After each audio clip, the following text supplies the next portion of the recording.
Good morning students, welcome to the St. Angels online classes. We are working from home. Students, in the last video we have discussed about resonance. Now our next topic is characteristics of resonance. Resonance जैसे मैंने पहले बताया था आपको कि अगर एक molecule की सारी प्रॉपर्टीज़ को एक्सप्लेन करने के लिए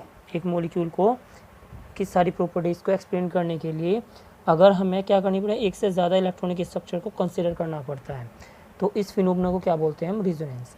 यानी जैसे ओजोन का मैंने एग्जांपल दिया था आपको, ओजोन की अगर हमें सारी प्रॉपर्टीज़ को एक्सप्लेन करना है तो इसकी दो स्ट्रक्चर्स बनती हैं, क्योंकि किसी एक स्ट्रक्चर से हम रेजोनेंस को ओजोन की प्रॉपर्टीज़ को एक्सप्लेन नहीं कर सकते थे।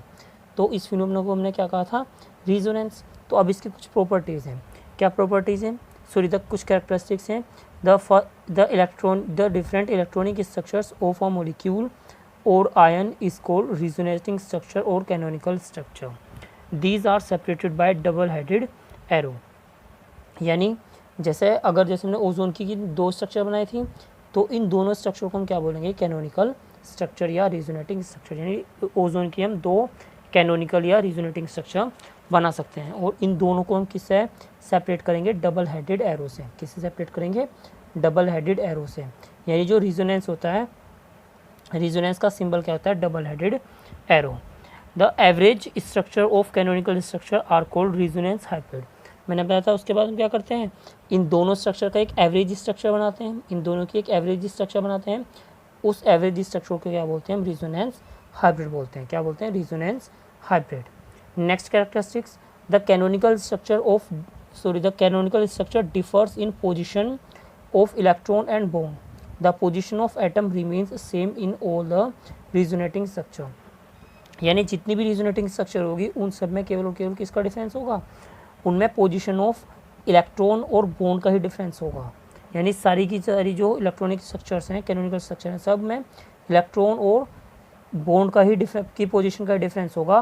Position of atom remains same in all resonating structure. यानी रेजोनेंस में जितनी भी रेजोनेटिंग स्ट्रक्चर होंगी उन सब में एटम की जो पोजीशन होगी वो चेंज नहीं होगी, एटम की पोजीशन क्या रहेगी, सेम रहेगी। Next, resonance averages the bond characteristics as a whole. यानी रेजोनेंस क्या करता है, बॉन्ड की कैरेक्टरिस्टिक्स को एवरेज कर देता है। यानी मॉलिक्यूल को एक एवरेज स्ट्रक्चर जो हम बनाते हैं रेजोनेंस हाइब्रिड, वो क्या होती है, एवरेज ही तो होती है। जैसे हमने ओजोन की स्ट्रक्चर बनाई थी, हमने क्या किया था, जैसे ये वाला बॉन्ड लिया था हमने, ऑक्सीजन 1 और 2 के बीच का बॉन्ड। ऐसे यहाँ पे भी ऑक्सीजन 1 और 2 के बीच का बॉन्ड। तो दो स्ट्रक्चर का जब हमने बॉन्ड ऑर्डर निकाला था, ओजोन का जो बॉन्ड ऑर्डर आया था, इन दोनों स्ट्रक्चर का एवरेज निकाला था हमने। जैसे देखेंगे यहाँ पे 1 और 2 के बीच में यहाँ पे डबल बॉन्ड है, यहाँ पे सिंगल बॉन्ड है, तो इन दोनों का एवरेज कितना आएगा, 2 + 1/2, यानी कितना जाएगा, 1.5। यानी जो ओजोन के अंदर जो बॉन्ड ऑर्डर होता है वो कितना होता है, 1.5। यानी हम क्या कहेंगे, ओजोन का जो बॉन्ड ऑर्डर है वो क्या है, 1.5। तो ओजोन क्या करता है, बॉन्ड को क्या कर रहा है, एवरेज कर रहा है, यानी स्ट्रक्चर को एवरेज कर रहा है। ऐसे ही अगर मॉलिक्यूल के ऊपर क्या होता है, चार्ज होता है, तो जैसे यहाँ पे हमने जैसे इसकी एक स्ट्रक्चर में तो क्या है, 1 2 3, इसी स्ट्रक्चर में तो थर्ड ऑक्सीजन के ऊपर नेगेटिव चार्ज है, इसमें फर्स्ट वाले के ऊपर नेगेटिव चार्ज है, और इसमें सेकंड वाले के ऊपर नेगेटिव चार्ज है। तो इसके रेजोनेंस हमें क्या बताएगा कि जो नेगेटिव चार्ज है, जो एवरेज स्ट्रक्चर आएगी, एवरेज स्ट्रक्चर में बॉन्ड भी एवरेज हो जाएगा, और जो निगेटिव चार्ज आया वो या पॉजिटिव चार्ज अगर आएगा तो वो कहाँ आएगा, पूरे मॉलिक्यूल पे आएगा, ऐसा होल आएगा कि वो तीनों ऑक्सीजन पे आएगा। जो निगेटिव चार्ज आएगा वो क्या आएगा, तीनों ऑक्सीजन पे आएगा, ना कि किसी एक ऑक्सीजन पे। तो ये बॉन्ड को भी एवरेज कर रहा है और चार्ज को भी एवरेज कर देता है। यानी एवरेज का मतलब क्या है, किसी एक इलेक्ट्रॉन पे पूरा चार्ज नहीं, किसी एक एटम पे पूरा चार्ज नहीं है, चार्ज कहाँ है, हर एक ऑक्सीजन एटम पे। यानी अगर मैं इसके हिसाब से देखूँ तो हर एक ऑक्सीजन पे कितना चार्ज आएगा, -1/3। यानी एक चार्ज है और 3 अलग अलग एटम पे है, चार्ज तो कितना है, उतना ही है, तो 1/3। यानी जो चार्ज होगा वो हर एक एटम पे वो कितना आएगा, -1/3। तो ये क्या कर रहा है, चार्ज को भी एवरेज कर रहा है। Next, resonance stabilize the molecule as the energy of resonance hybrid is lower than the canonical structure. यानी जितनी भी कैनोनिकल स्ट्रक्चर होती है इनमें से वो कैनोनिकल स्ट्रक्चर, और अगर हम बात करते हैं रेजोनेंस हाइब्रिड, तो रेजोनेंस हाइब्रिड की जो एनर्जी होती है वो क्या होती है, सबसे कम होती है। तो एनर्जी अगर सबसे कम होगी तो क्या होगी, स्टेबिलिटी सबसे ज़्यादा होती है। तो और मेनली अगर हम बात करें अगर अकॉर्डिंग टू रीजनेंस, इस बार में कई बार क्या होता है बच्चों को कन्फ्यूजन होता है कि ये सारी स्ट्रक्चर एक दूसरे में चेंज हो रही है। एक्चुअल में ऐसा नहीं है, ऐसा नहीं होता है कि अगर मैं कहूँ कि रेजोनेंस में एक पहले ये वाली स्ट्रक्चर थी, फिर ये वाली स्ट्रक्चर हो गई, फिर ये वाली स्ट्रक्चर, तो ऐसा नहीं होता है। एक्चुअल में तो अगर हम बात करें कि एक्चुअल में तो इनमें से जो कैनोनिकल स्ट्रक्चर है उनमें से कोई भी स्ट्रक्चर एक्चुअल में तो एग्जिस्ट करती ही नहीं है। एक्चुअल में तो कैनोनिकल स्ट्रक्चर में से, जैसे यहाँ पे अगर मैं बात करूँ तीनों में से कोई एक स्ट्रक्चर तो एग्जिस्ट नहीं करती है। कोई स्ट्रक्चर मेनली कैसे एग्जिस्ट करती है, जैसे कि रिजोनेंस हाइब्रिड है, लेकिन रिजोनेंस हाइब्रिड को मैं एक इलेक्ट्रॉनिक स्ट्रक्चर से नहीं दिखा सकता। अगर मैं केवल इसको ऐसे समझाऊँ तो उसको मैं नहीं समझा सकता, इसलिए मुझे इसके क्या बनाना पड़ेगा, तीन रिजोनेटिंग स्ट्रक्चर बनाई और तीनों का मैंने क्या बनाया, रिजोनेंस हाइब्रिड बनाया। तो अंडरस्टैंड ये किया जा सकता है, तो ये समझा जा सकता है। मेनली एक्चुअल में जो कोई एक्चुअल स्ट्रक्चर होगी वो किसके जैसी होगी, रिजोनेंस हाइब्रिड के जैसी होगी। तो इसके अकॉर्डिंग क्या है, बॉन्ड भी क्या है, ना तो कोई बॉन्ड डबल बॉन्ड है, ये अगर मैं इस बॉन्ड की बात करूँ ना तो कोई ये बॉन्ड डबल बॉन्ड है, ना ही कोई सिंगल बॉन्ड है। ये तो इसका बॉन्ड ऑर्डर कितना है, 1.33 है। और ऐसे ही चार्ज भी क्या है, चार्ज भी एक ऑक्सीजन के ऊपर नहीं है, सारे ऑक्सीजन के ऊपर है।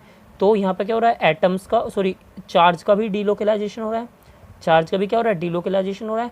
अगर मैं इसको केवल ये वाली स्ट्रक्चर को सही मानूँ तो एक ऑक्सीजन के ऊपर चार्ज है, एक ही चार्ज सेंटर है, लेकिन यहाँ पे क्या है, इसमें क्या है, तीनों ऑक्सीजन क्या है, चार्ज सेंटर है, तीनों ऑक्सीजन के ऊपर चार्ज है। तो चार्ज क्या है, थोड़ा थोड़ा बढ़ गया है, इसको क्या बोलते हैं हम, डीलोकलाइजेशन ऑफ चार्ज। तो डीलोकलाइजेशन की वजह से क्या होगा, ये जो स्ट्रक्चर है ये क्या हो जाएगी, थोड़ी ज़्यादा स्टेबल हो जाएगी।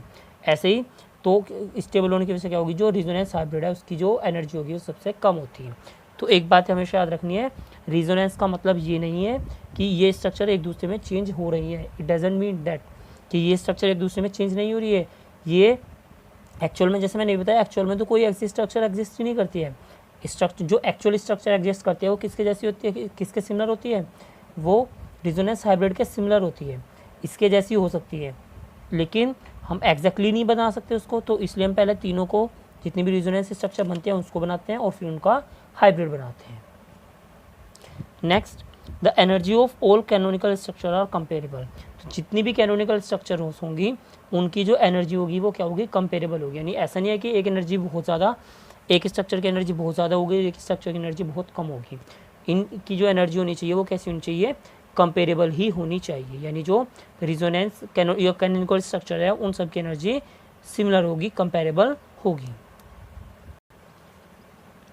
Next some other examples of resonance, जैसे NO3 में यहाँ पे देखो, लेकिन एक बात है, जैसे मैंने अभी बताया कि एक्चुअल में कोई ऐसा नहीं है कि स्ट्रक्चर चेंज हो रही है एक दूसरे में, ऐसा नहीं होता है। एक्चुअल में तो कोई एग्जिस्ट ही नहीं कर रही है, लेकिन एग्जिस्ट कौन सी कर रही है एक्चुअल में, जो रिजोनेंस हाइब्रिड है उसी के जैसी कोई स्ट्रक्चर होगी इसकी। जो NO3 की एक्चुअल स्ट्रक्चर होगी वो किसके सिमिलर होगी, रिजोनेंस हाइब्रिड के जैसी होगी। तो एक्चुअल में तो एग्जिस्ट करती है, लेकिन जब हम बनाते हैं, अब बनाने का तरीका तो क्या होगा, बनाने के तरीके में हमें क्या करना है, डबल बॉन्ड की पोजीशन, एटम्स की पोजीशन तो मैंने कहा चेंज नहीं करनी है हमें, केवल हम क्या करेंगे, बॉन्ड की पोजीशंस को चेंज करते रहेंगे। जैसे यहाँ 1 2 3 हमने तीनों एटम को नाम दे दिया, हम क्या करेंगे, ऑक्सीजन की पोजीशन को भी चेंज करते रहेंगे और निगेटिव चार्ज की पोजीशन को भी चेंज करते रहेंगे। यानी तीनों ऑक्सीजन पर डबल बॉन्ड को भी घुमाएंगे और तीनों ऑक्सीजन पर निगेटिव चार्ज को भी घुमाएंगे। तो अलग अलग स्ट्रक्चर्स हम लिख सकते हैं। ऐसी अनदर एग्जाम्पल CO2 का है, इसमें क्या है, कार्बन डबल बॉन्ड ऑक्सीजन, तो एक तो ये वाली स्ट्रक्चर होती है इसमें, ऐसे ये वाली स्ट्रक्चर होगी इसकी। हम क्या करेंगे इस बार, हम यहाँ पर क्या कैसे करेंगे, हम एक बॉन्ड को तोड़ के इधर से इधर ले आएंगे, तो क्या होगा, जैसे इस वाले हम क्या करेंगे, दोनों ही बॉन्ड टूटेंगे। वैसे तो पहले हम क्या करेंगे, ये वाला बॉन्ड तोड़ देंगे, ये वाला बॉन्ड तोड़ देंगे, एक बॉन्ड टूटेगा इसमें, तो कार्बन पे कैसा चार्ज आएगा, पॉजिटिव, निगेटिव, और ऑक्सीजन पे कैसा चार्ज आ जाएगा। ये बॉन्ड को इधर लेके आए, तोड़ेंगे तो एक्चुअल में कैसा, इस ऑक्सीजन की तरफ कोई बॉन्ड टूटेगा, इस ऑक्सीजन पे निगेटिव चार्ज आएगा, कार्बन पे पॉजिटिव चार्ज आ जाएगा। ये ऑक्सीजन अपने लोन प्रूफ इलेक्ट्रॉन क्या करेगा, इस कार्बन को डोनेट कर देगा, तो इन दोनों के बीच में क्या बन जाएगा, बॉन्ड बन जाएगा। Carbon oxygen negative lone pair है ऑक्सीजन का, ये क्या करेगा, कार्बन को इलेक्ट्रॉन दे देगा। तो पहले 2 इलेक्ट्रॉन पेयर शेयर हो रहे थे, अब एक और इलेक्ट्रॉन पेयर शेयर होगा, तो क्या होगा, ट्रिपल बॉन्ड बन जाएगा। तो इस कार्बन पे कैसा चार्ज आएगा, क्योंकि इसने इलेक्ट्रॉन पेयर शेयर किया अपना, तो इस पर पॉजिटिव चार्ज आ जाएगा, और इसने एक इलेक्ट्रॉन पेयर को एक्स्ट्रा को एक्सेप्ट किया है, तो इस पर कैसा चार्ज आएगा, निगेटिव चार्ज आएगा। यानी एक ये वाली स्ट्रक्चर बन सकती है इसकी। ऐसे ही सेम क्या कर सकते हैं, प्रोसीजर रिवर्स डायरेक्शन में हम कर सकते हैं, तो ये वाली स्ट्रक्चर बन जाएगी। तो CO2 की क्या हो सकती है, 3 कैनोनिकल स्ट्रक्चर बन सकती है। एवरेज बॉन्ड ऑर्डर अगर हम निकालें तो एवरेज बॉन्ड ऑर्डर कैसे निकालेंगे, यहाँ पे क्या किसी भी स्ट्रक्चर में देखने का ये तरीका है, जितनी भी स्ट्रक्चर है, जैसे यहाँ पे 3 कैनोनिकल स्ट्रक्चर है तो हम जिस भी बॉन्ड को एवरेज निकाल रहे हैं, यानी हमने क्या किया, इस वाले बॉन्ड को हम एवरेज निकाल लेंगे, यानी फर्स्ट वाले ऑक्सीजन के साथ। तो क्या होगा, 3 सिचुएशंस हैं, एक में डबल बॉन्ड है, एक में ट्रिपल है और एक में सिंगल है। तो एक बार डबल, एक बार ट्रिपल और एक बार सिंगल, और अपॉन क्या जाएगा 3, तो 2 + 3 + 1/3, 6/3, यानी कितना जाएगा वो एवरेज बॉन्ड ऑर्डर 2, यानी CO2 का जो एवरेज बॉन्ड ऑर्डर है वो कितना होता है 2, और इसकी जो रेजोनेंस हाइब्रिड स्ट्रक्चर बनेगी वो कैसी बनेगी, ये वाली बन जाएगी, यानी carbon double bond oxygen double bond oxygen. In the next video we will study about the polarity of bond and dipole moment.